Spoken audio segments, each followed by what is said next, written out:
narengeje iminsi ndi mu buzi bw'isi ubu nakorera hariya kuri Board de Bosco nkora ibintu by'abaganga by'abadokiteri burya nanje ndakubwira rero kumururu injazi wewe ngizibi usubiriye wa mpungu wewe none ngizi wenda kubwira minsi yose ure kumururu injazi iriho ukanga none ngizi ugume urunguru none uri biki wewe narihaye kweli wese umubyibuho iyo turi kumwe numva nyene n'ibiro by'amavyonge cyo nibikino nashiwe naho kumuhanga aba bantu barasatse cyangwa ntibakomeye abo nyamba niba amayibo bo mwibarabara wemwe byamurakomeye munganuka mukazana ibintu by'uburofa ambara kosime yawe ngizibiki hari ibintu ngize mazi imisi ndakuruta numva nyene kumenya nyene wo mukunga ahanga ifano uraba shirako neza kwanza kubera imisi myinshi wese mazi imisi numva ndakwiyumvikira abantu n'ibikino abantu menga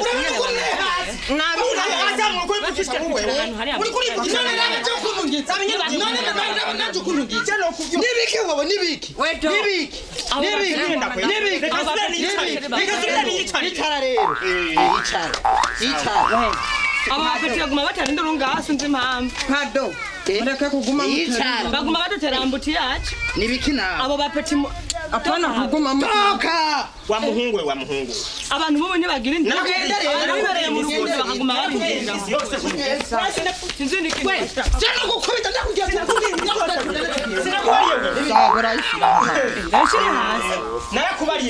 meet me love you meet tomorrow urumva I love you so much. Safi sana. Wewe rero. Wese sa ngenda kubwira. Abanje abantu menga nabantu warumoto ntibaje baco. Peace. Na binini bamaze muri kwa byanda. Usanga twabahabuye gura twiryoherewe twibereye mu rugo. Sawa. Wewe rero urabona. Genda rero we hariya ku botike. Nzanire supermarket zibiri. Amahero chuzu yatore mfisa atavunjije. Yego Fit me not. Shiri nanje razibona bishobora. Safi sana. Tatuna millimeter. Wala zako.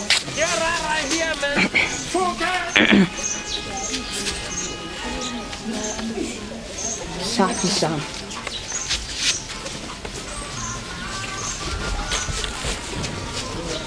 Shiri Bisa. Uya nasanze kajya kabotike kajya karagandisha umuntu kari kanganishije sambrag. Kari kangandishije.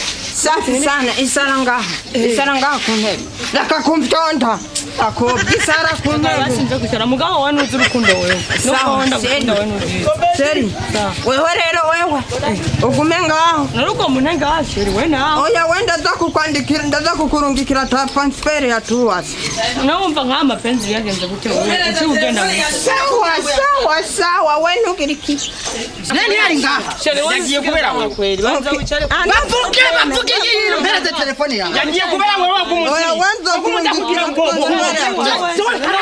ndawucugira ibintu none sawa we mugabo nibiki mwana akufata umugabo wanje mu mutwe we witonde muri twari nakaze telefone witonde babwira bareke kutabara we tanga we kumenga ngo rindira wa mukobwa reka rero tutumbirize ndakubwira tu telefone ngaha okay reka tukumvire neza weje ko bazima usanga ari wenyene yitwaye garuka akagahungu nukara zenda itwara tepa usanga ari we wenyene wayitwaye aho jonyene namande era umucyo yambaye sawa karaba nk'agasuma kandi ko kaje apana gushikamo mukora ku mushe mwanda ukomeye sobutu mwenda bana nasi apana gushikamo uyu mukobwa nabaguma muvugira koroneli prince yateye cyane mwayivye mwese babiri seri mfatira kungwane uko mugwana ndamabusha gufata umugwana ngano musuma tago yibye ngangoma ndabahonde hamwe mwibagirwa ego mama ndabona muri n'ubita twebwe ndabona muri n'ubukwe ngoma ndaguhereza Samire ndaguhereza Samire wewe nyene wewe wewe nyene wewe Kasmani papa wewe nyene wa mukobwa we yawe Dabagomo. Nondo subira kwanza abantu tazije. Emwe nama Namakuru. Nibazo subira kwiyamara. Umviriza. Utaye telefone ngaha. Abantu bari ngaha twasize na. Maze mumviriza mbwira umushinga ntaye. None ugomba Nakuba. Twari kwicaye ngaha. Tubwiye yuko. Sawa. Telefone warayibuze. Bisigura kitakariye ngaha. Abaniho bari bari. none kandi ati atubwira ngo duhe ibihumbi ijana ico kibazo kiro yewe uri umushinga ntaye nawe rubanza mu musope kwanza rubanza mu musope je mumbonere ko atayiri nimuko kitamura mwagi urayizana genda gahoro apana nimleha ku ikosime y'umusheri wanje gucamo wewe muraza amafaranga ikosime kugwa mwera sawa inyuma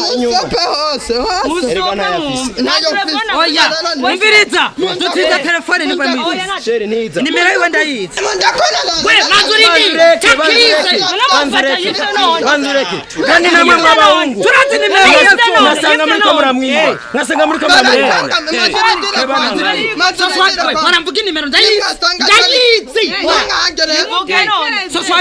swasani witi ego sisa kubafu sisa rindira sisa we ni sisa kanga sisa yu sisa susani sisa ego katereza weziba katereza onze sawa onze ni onze okay sawa rindira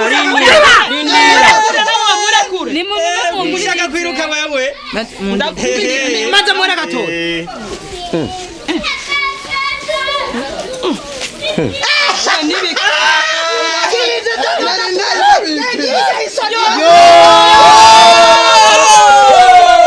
basha